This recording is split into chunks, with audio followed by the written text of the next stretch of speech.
It is nonfiction, as accurate and as true of a book as I could write.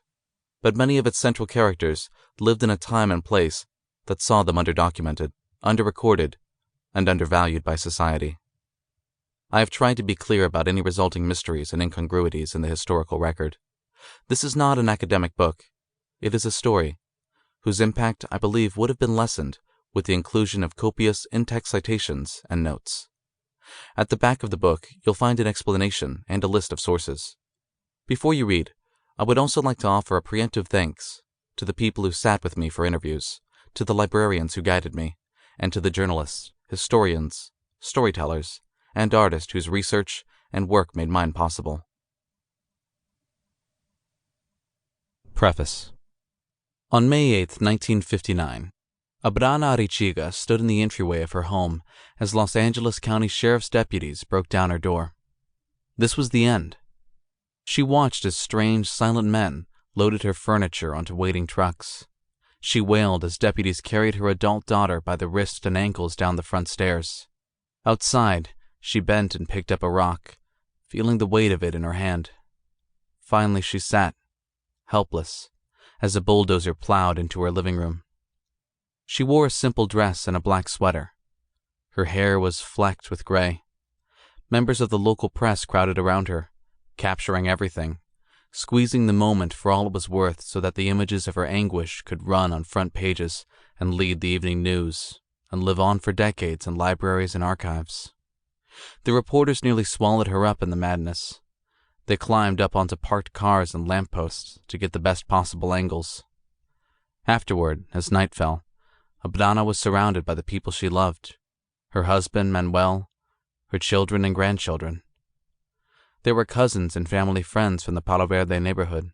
They came up over the hill by the carload, the same way the sheriff's deputies had come earlier that afternoon, single file. These people who were her neighbors once, these people with whom she had built a life. They sat around a campfire and mourned for what was gone, and sang sad songs and remembered the good old days.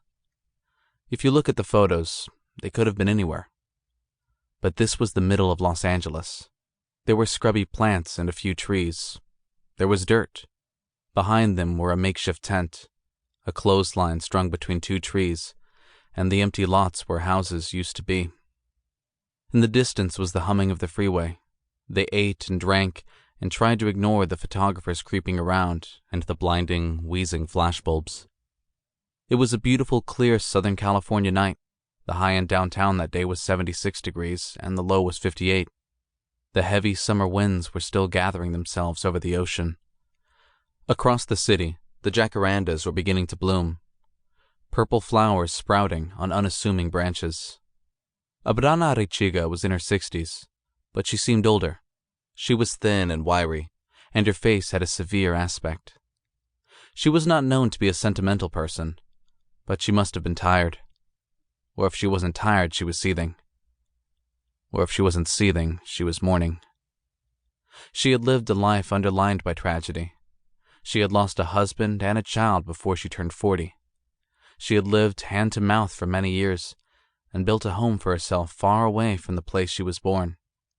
Right before she died, she would tell a reporter that this eviction was the lowest point in her life, the greatest injustice that she ever faced.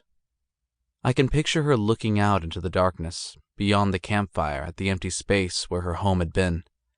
Picture her looking for the shape of it, the familiar silhouette of the big wood frame house against the dark sky.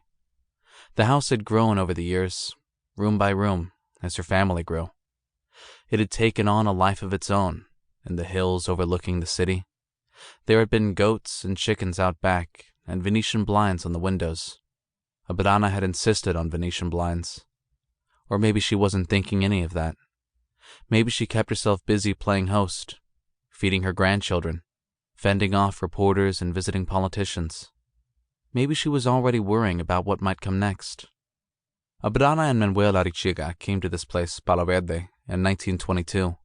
They bought an empty parcel of land on Malvina Avenue and pitched a tent. They built their home 1 2x4, one shingle, one nail at a time.